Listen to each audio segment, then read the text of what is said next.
Olá, estamos de volta com alegria, chegando até você. É uma honra muito grande com a nossa série Evangelho e Espiritismo, Caminhos de Amor e Felicidade, estudando capítulos do livro Roteiro de Emmanuel pela Mediunidade de Chico Xavier. Estamos fazendo isso em episódios contínuos, com média em torno de 30 minutos, para que esse fabuloso livro, incomparável obra de autoria do grande Emmanuel, seja sempre colocado à disposição pelos conceitos extraordinários que traduz. Comigo, o professor Marcos de Mários, amigo de longa data, e que estamos gravando esses episódios para deixar à sua disposição. Marcos, que alegria, viu? É uma alegria imensa também, Orson, né, estar com você, dando continuidade a esta série em que estudamos essa obra do nosso querido Emmanuel, que não é tão conhecida. Se bem que, se nós pensarmos, né, que o Chico Xavier psicografou mais de 450 livros, e só do Emmanuel nós temos em torno de 250, realmente não dá para conhecer todas essas obras, é muito difícil. E o destaque do roteiro é muito importante, porque é uma obra realmente de estudo da própria evolução humana, esse caminho para encontrarmos a felicidade. Então, realmente, é muito importante e vamos, então, a mais um capítulo.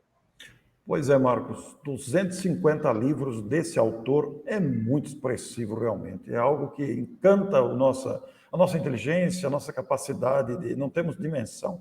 E vamos dar continuidade, pois, agora com o capítulo número 6, é o episódio número 7, porque temos também a apresentação do livro como episódio número 1. Então, estamos aqui hoje com o capítulo 6, o Perispírito. É muito interessante, Marcos, porque para iniciar o capítulo número 6 da obra Roteiro, Emmanuel começa o primeiro parágrafo com uma pergunta: como será o tecido sutil da espiritual roupagem que o homem envergará sem o corpo de carne além da morte?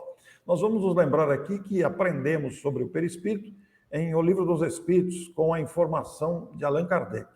E depois de fazer a pergunta, Emmanuel vai dizer que tão arrojada é a tentativa de transmitir informes sobre a questão aos companheiros encarnados, quão difícil se faria esclarecer a lagarta com respeito ao que será ela depois de vencer a inércia da crisálida. Colado ao chão ou à folhagem, arrastando-se pesadamente, o inseto não desconfia que transporta consigo os germes das próprias asas. Marcos, que informação importante nesses 3 primeiros parágrafos do livro Perispírito. É verdade, Orson. E do mesmo jeito aqui que a lagarta, né, o inseto, não sabe que já tem em germe as asas, nós, aqui encarnados, não sabemos que temos conosco o perispírito, que é o corpo espiritual. Muitas pessoas, ao falarem da alma, até a imaginam com um corpo, mas como esse corpo pertencesse exclusivamente à alma nesse depois da morte. Mas o Espiritismo vem nos mostrar que não é assim. Na verdade, o perispírito, ou corpo espiritual, ele nos pertence.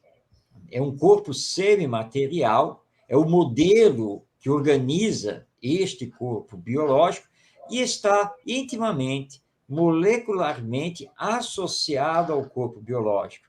Então, quando vem o fenômeno da morte, em que o espírito se desprende deste corpo biológico, também se desprende do corpo biológico o perispírito, que o acompanha e mantém a sua individualidade. Agora, o Emmanuel tem razão em fazer essas colocações, porque a verdade é que nós aqui, na humanidade terrena, não temos ideia das propriedades exatas do perispírito, do que ele é exatamente formado. Nós temos na literatura espírita algumas obras que estudam o perispírito. Estou aqui recordando, por exemplo, o livro Perispírito, do Zalmínio Zimmermann, que é uma verdadeira enciclopédia, já que ele tentou reunir tudo que ele conseguiu encontrar na literatura mediúnica a respeito de explicações sobre o perispírito. Mas, cientificamente, nós não temos ideia do que ele é constituído. Que semimatéria é essa que constitui o perispírito e que os espíritos superiores informaram a Allan Kardec, como você recordou, lá em O Livro dos Espíritos. É o corpo sutil, semimaterial, mas o que significa ser semimaterial? Então, é algo que nós não temos muita ideia ainda hoje, mas sabemos que realmente é um corpo muito plástico, porque nós temos o fenômeno da materialização de espíritos. E quando você tem esse fenômeno, você está vendo, na verdade, o perispírito e até pode tocá-lo, mas não sabemos realmente do que ele é constituído. Pois é. Selecionamos para este episódio algumas telas, como fazemos em todos os episódios, e aqui está, portanto, um dos parágrafos de Emmanuel após aquelas perguntas iniciais do capítulo. E ele vai dizer, conforme o Marcos já adiantou para nós, o perispírito é ainda corpo organizado que, representando o molde fundamental da existência para o homem, subsiste além do sepulcro, demorando-se na região que lhe é própria, de conformidade com o seu peso específico. Marcos, aqui nós temos informações importantíssimas, né? Porque esse parágrafo selecionado, ele é vital para o entendimento. Corpo organizado, só por essa expressão, a gente já percebe aí a dimensão do que significa o perispírito. Se nós temos o corpo carnal organizado, com seus sistemas, órgãos, etc., o perispírito também é um corpo organizado. E representa um molde, quando a mãe engravida do seu filho, aquele molde perispiritual do futuro reencarnante é que vai moldar o novo corpo. E este perispírito, que é um corpo organizado, como você adiantou também aí, ele subsiste além da morte. E o mais interessante, onde vai? Ele permanece na região que lhe é própria, de conformidade com o seu peso específico. E Marcos, essa expressão aqui, peso específico, também ela é muito importante para o entendimento de localização do espírito após a morte do corpo físico. É verdade, Wilson. Realmente, esse texto do Emmanuel tem uma série de informações que são muito importantes para entender esse corpo espiritual. O primeiro que você já destacou é que ele é um corpo organizado. Ou seja, ele não é uma sombra, não é uma névoa, nada disso. É um corpo, um corpo. Você comparou bem, assim como o corpo biológico é todo organizado, com seus sistemas e órgãos funcionando e interagindo, nós vamos ter isso também no perispírito.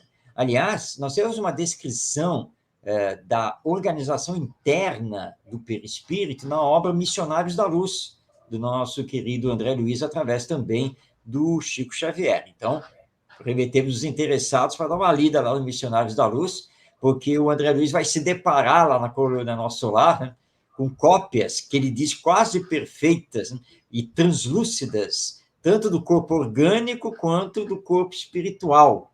É muito interessante a descrição que o André Luiz faz. Então, é um corpo. Por isso, pode ser o molde do corpo biológico, porque se não fosse, não teria como ser esse molde que subsiste, e aí então vem essa expressão que ele fica na região própria de conformidade com o seu peso específico. Sim, claro que tem peso, não resta nenhuma dúvida que tem peso, não é um corpo, não é semimaterial. Nós temos que entender que o mundo espiritual também obedece à lei da gravidade, só que de um ponto que nós aqui desconhecemos. E nós temos experiências, por exemplo, o William Crookes, esse grande químico e físico inglês, ganhador do prêmio Nobel, inclusive, ele fez diversas experiências com a médium Florence Cook, que recebia o espírito Kate King, e a Kate King se materializava. E o William Crookes foi o primeiro, foi o pioneiro em colocar uma balança. Isso mesmo, ele colocou uma balança na sala e pediu que o espírito materializasse, subisse na balança. E, para a grande surpresa dele e de todos que estavam acompanhando a pesquisa, a balança realmente acusou um peso. Ele pesou o perispírito. Foi uma coisa impressionante. Então, tem peso específico. Por isso, as determinadas regiões espirituais, onde o perispírito pode ser mais grosseiro, ele pode ser mais sutil e, portanto, mais leve. Então, a expressão do Emmanuel é perfeita. Ela retrata exatamente a realidade. Até porque muitas pessoas se admiram e ficam pensando o que é que determina permanecer numa região mais terra-terra, nas regiões espirituais densas, escuras, lodosas, difíceis, e outros que ascendem a regiões espirituais leves, claras. É exatamente o peso específico do perispírito. Mas o detalhe vem agora, né, Marcos? Porque esse detalhe, como é que se faz para conseguir ter um perispírito leve, brilhante, com menos peso, digamos assim, com leveza espiritual. Então, o nosso Emmanuel vai trazer a informação preciosa que eu deixo para você ler aí, Marcos. Ok, diz então nosso Emmanuel: organismo delicado, com extremo poder plástico, modifica-se sob o comando do pensamento.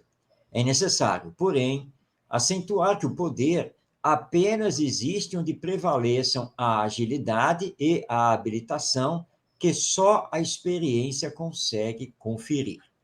Bem, nós temos aí, Orson, logo no início desse texto do Emmanuel, uma explicação importantíssima, ou seja, o perispírito é um organismo plástico, né, plasticizante, e que obedece o comando do pensamento. Ou seja, em tese, aquilo que você pensa age sobre o perispírito e pode transformá-lo.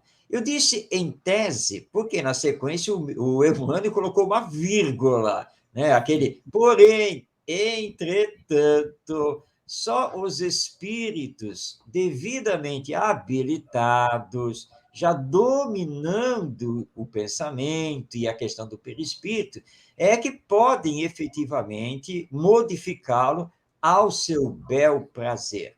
Mas é importante nós marcarmos essa questão do pensamento, porque, embora você, talvez, desencarnado, não domine a técnica, não saiba explicá-la, mas o seu perispírito se transforma na medida dos seus pensamentos, que você emite, que você fixa esses pensamentos, eles agem sobre o perispírito.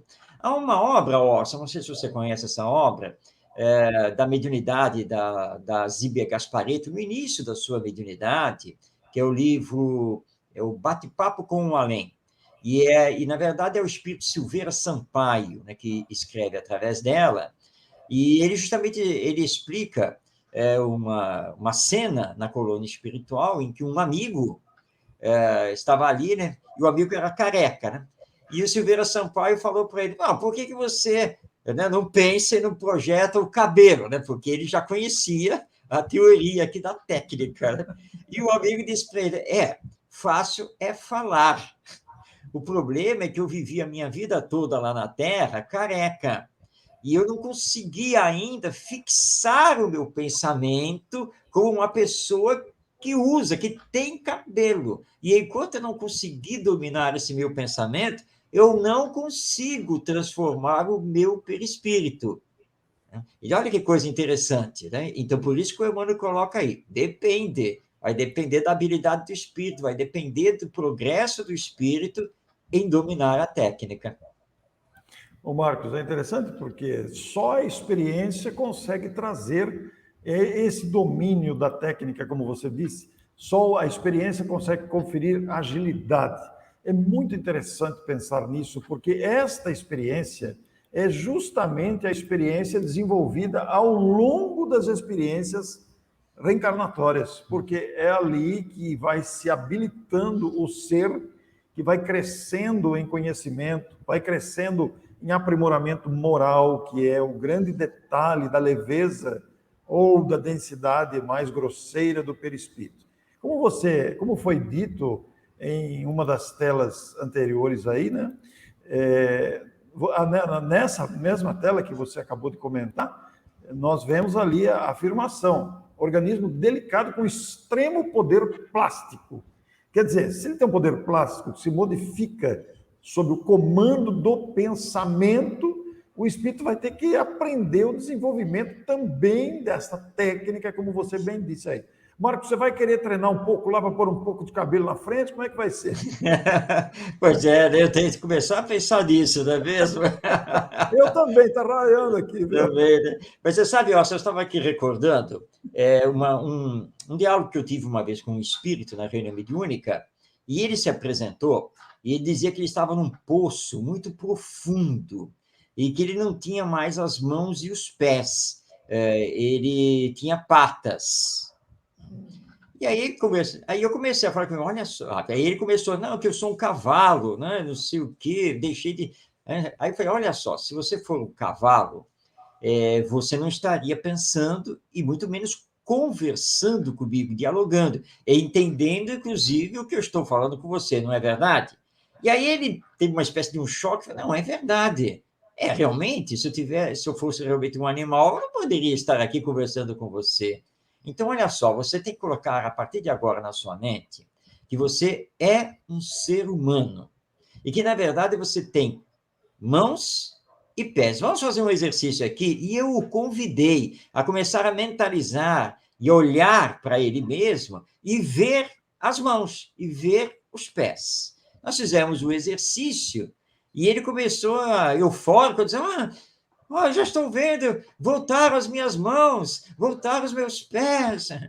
Porque é isso, o perispírito é um organismo sutil, muito plástico. Bastou você modificar o pensamento, fixar o pensamento numa ideia, numa imagem, e o perispírito automaticamente obedece o comando do seu pensamento. Então, está aí um exemplo para mostrar como isso acontece.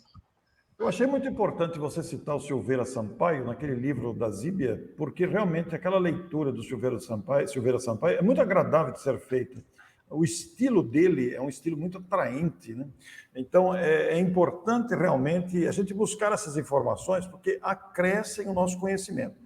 Mas agora, Marcos, a nossa próxima tela traz a chave de tudo isso que nós estamos falando, né? Porque olha lá, o progresso mental é o grande doador de renovação ao equipamento do espírito em qualquer plano de evolução. É interessante porque ele compara o perispírito aí a um equipamento do espírito. E afirmando, porque é um equipamento, da mesma forma como o corpo físico é um instrumento da alma, o perispírito também é o corpo perispiritual. Então, ele vai afirmar que o progresso, veja, a palavra progresso tem uma amplitude gigantesca aí. Quando a gente pensa em progresso, a gente está pensando no aprimoramento do intelecto moral. Então, o progresso mental é o grande doador de renovação ao equipamento do espírito em qualquer plano de evolução. Todavia, Marcos, ele só colocou o progresso mental, ele não trouxe o aspecto moral aí, porque vai dizer que o espírito, em qualquer plano de evolução, pode promover modificações através de técnicas que aprende. E é aí que a gente aprende também, Marcos, como o próprio Emmanuel traz aqui, de espíritos que se apresentam com aparência grotesca para dar medo, por exemplo, nos possíveis médiuns videntes, mas com objetivos definidos, colocar medo mesmo, ou assustar, ou apresentar imagens de domínio e de sujeição a quem está vendo isso. Isso é um detalhe importante que a gente saiba também, porque muitas vezes o que estamos vendo não corresponde à realidade, é apenas uma modificação do autor que ali está. É verdade, é verdade. Nós temos que lembrar que nós, espíritos, neste momento reencarnados, mas quando estamos desencarnados, seremos sempre espíritos. Nós não somos o diabo com tridente e cauda vermelha, nós não somos um lobo, nada disso. Agora, são transformações possíveis de serem feitas no perispírito com a fixação mental dessas imagens e dessas ideias. Então, nós temos sempre que lembrar disso. Por isso, o Emmanuel ressalta essa questão do progresso mental. Mas, você mesmo, Orson, no seu comentário, lembrou que progresso mental para o espiritismo significa o progresso intelecto-moral. Eu não descarta isso. Porque progresso mental aqui é no sentido da aquisição da sabedoria. Isso. Agora, os espíritos inferiores, maus, que não querem realmente a nossa felicidade, o nosso contato com as lições do Evangelho, eles, claro que utilizarão o seu progresso mental, mas exclusivamente na área intelectual, dominando todas essas técnicas para tentar nos influenciar, nos dar medo e assim por diante. Agora, nós espíritos, ou pelo menos aquele que é o verdadeiro espírita, não tem que se assustar com essas coisas, porque nós compreendemos, nós entendemos o que o espírito está fazendo conosco. Então, o que nós vamos fazer? Bem, ele está mentalizando cenas, imagens inferiores para plasticizar o seu perispírito e provocar o nosso medo. Então, vamos fazer o contrário. Nesse momento, eu tenho que usar a oração e fixar imagens delas, lembrar de Jesus para fazer o contraponto, que sempre será mais forte, porque o bem sempre é mais forte do que o mal. Mas foi bom você ter falado isso, Orson, para lembrar que esse nosso poder mental sobre o perispírito é para o bem, mas é também para o mal. É para nos tornarmos mais leves ou mais pesados. Tudo depende realmente desse nosso progresso mental e para onde o estamos canalizando, para onde o estamos levando. E isso não é só quando estamos desencarnados, não é, Orson? Porque, na verdade, já aqui na Terra, dependendo dos seus pensamentos, que você está sempre aí agasalhando, você está atingindo também o seu perispírito, que atinge o seu organismo físico. É aquela situação, né, Ossos, né? Você dizer assim, Marcos, sei lá, hoje eu já acordei me sentindo meio pesado, sabe? Eu estou meio aqui, não sei. E às vezes isso foi por causa desse descontrole mental, que você se deixou levar por determinados tipos de pensamentos, isso gera toda uma perturbação e que, através do perispírito, atinge também o seu organismo físico. Então, controlar os pensamentos, desejar ter bons pensamentos, é realmente fundamental para vivermos melhor. Inclusive, o Emmanuel, aqui, num dos seus parágrafos, ele vai dizer que se encontra grande número de falanges de entidades libertas dos laços materiais, operando nos círculos de perturbação, com recursos de modificação nos aspectos em que se exprimem. E aí, Marcos, é como você disse aí, o conhecimento espírita nos orienta a não ter medo diante de uma visão grotesca, por exemplo, assustadora, com imagens que se reportam até a certos aspectos mitológicos, a certos aspectos da cultura já ultrapassada da humanidade, como figuras de demônios, etc., que não existem, a gente sabe disso, mas espíritos podem moldar essa aparência para meter medo. E então surge a sugestão que o Marcos deixou para nós. Pensar coisas boas, porque o pensamento bom modifica.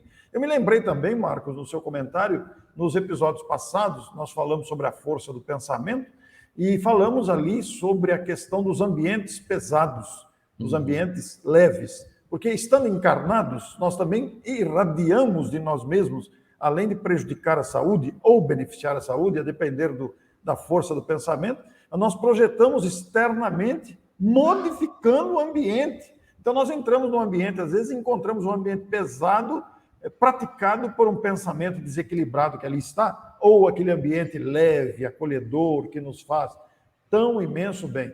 Esses conhecimentos são fundamentais, porque eles nos ajudam a entender esse detalhe do Emmanuel, né? O progresso é o grande doador da renovação. E aí, Marcos, o nosso Emmanuel, com toda a sua conhecida sabedoria, vou deixar para você ler esse finalzinho aqui, a última tela que vamos utilizar, mas de uma grandeza extraordinária. Vamos lá, então.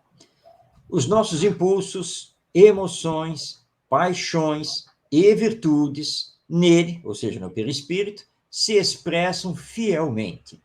Por isso mesmo, durante séculos e séculos, nos demoraremos nas esferas da luta carnal ou nas regiões que lhes são fronteiriças, purificando a nossa indumentária e embelezando-a. Bom, Orson, olha só, Bom, vamos destacar logo o início, né, desse comentário do Emmanuel, né? Então, temos que tomar cuidado com os impulsos, com as emoções, com as paixões e também, claro, com as virtudes. Porque tudo isso se expressa no perispírito. Porque conforme você pensa, você transmite ao perispírito e ele vai se amoldar conforme esse seu pensamento. E nós temos problemas ainda muito graves em relação a esses impulsos, em que nós não paramos para pensar, as emoções muitas vezes desequilibradas, as paixões que nos levam realmente a cometermos desatinos muitas vezes, e as virtudes que nós deixamos de lado quantas e quantas vezes. E nós precisamos, e estamos aqui na Terra para isso, para desenvolver as virtudes, ou seja, as qualidades morais que automaticamente combatem as paixões e vão dar equilíbrio a esses impulsos e às nossas emoções. É porque nós não focamos, não é, Orson, nas virtudes, que o Emmanuel ele é obrigado a nos dizer que nós vamos demorar séculos e mais séculos até conseguirmos purificar o perispírito, porque a purificação dele depende, na verdade, antes de mais nada, da minha purificação como espírito que eu sou destinado à perfeição. E isso vai acontecer tanto aqui encarnado, mas nessas regiões fronteiriças, ou seja, na espiritualidade que está aqui, junto ao planeta Terra. Então, e aí vem aquela palavra-chave, né, no final, quando ele diz aqui, né, purificando. Pois é, nós temos que purificar, procurar a pureza do nosso corpo espiritual, que só vai acontecer na medida em que realizarmos a nossa autoeducação, nosso autoconhecimento e nos purificarmos. Uma coisa está atrelada à outra. Ô Marcos, aí no começo do texto que você comentou tão bem, quanta coisa cabe dentro das palavras impulsos, emoções, paixões e virtudes.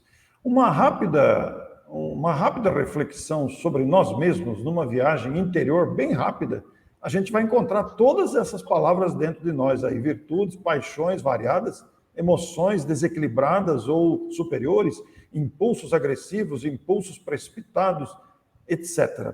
Quanta coisa estão aí.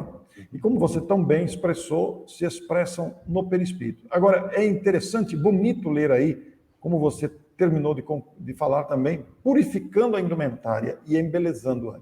As notícias que nós temos de manifestações de espíritos superiores, sempre causando fortes emoções naqueles que percebem a sua presença, ou mesmo enxergam esses espíritos superiores, eles estão enxergando o perispírito desse espírito superior, que se apresenta numa indumentária bonita, embelezada. Olha que coisa bonita, que estímulo para nós evoluirmos aí, Marcos, e chegarmos a essa condição de nos apresentarmos belos, espiritualmente falando. É verdade, Orson. Está aí, né? Nós temos que justamente focar no bem e no belo. E, realmente, quando nós lemos a presença dos espíritos superiores nas obras do André Luiz, do Manuel Filomeno de Miranda, e as descrições que já encontramos na própria codificação espírita, realmente, né, são perispíritos radiosos, belos, leves, e que transmitem a todos essa beleza, essa leveza, né, emoções realmente superiores. É o que nós temos que alcançar. Isso é o trabalho que nós precisamos fazer e nos elevando deste nosso terra a terra, para entendermos que quando desencarnarmos, já poderemos ter um perispírito melhor. Né? E assim vai pela lei do progresso até conseguirmos chegar a essa realidade superior. Então, vamos nos esforçar, não é, Orson? Vamos nos esforçar para realizar aí o nosso progresso. Pois é, e na sequência dos nossos estudos aqui, nos episódios do livro Roteiro de Emmanuel, na próxima semana, no próximo capítulo, do próximo episódio, nós vamos focar aqui no capítulo número 7, que tem um significativo título, tudo a ver nessa sequência natural do livro aqui, no aprimoramento. Tem tudo a ver com o que nós estamos falando aqui, Marcos.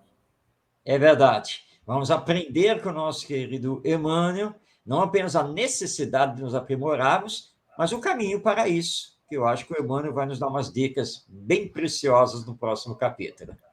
Muito bem, nós convidamos você a estar conosco para continuarmos esse estudo que está disponível nos canais de YouTube para que você possa ver os episódios anteriores. Você vai encontrar aí nos canais Orientação Espírita, Agenda Brasil, Agenda Espírita Brasil, no meu canal pessoal e também do nosso querido Marcos de Mário, onde você pode encontrar todos os episódios. É uma sequência semanal, toda semana, e que você poderá acompanhar esses episódios. Até a próxima semana, então, com imensa alegria e gratidão a você. Até lá!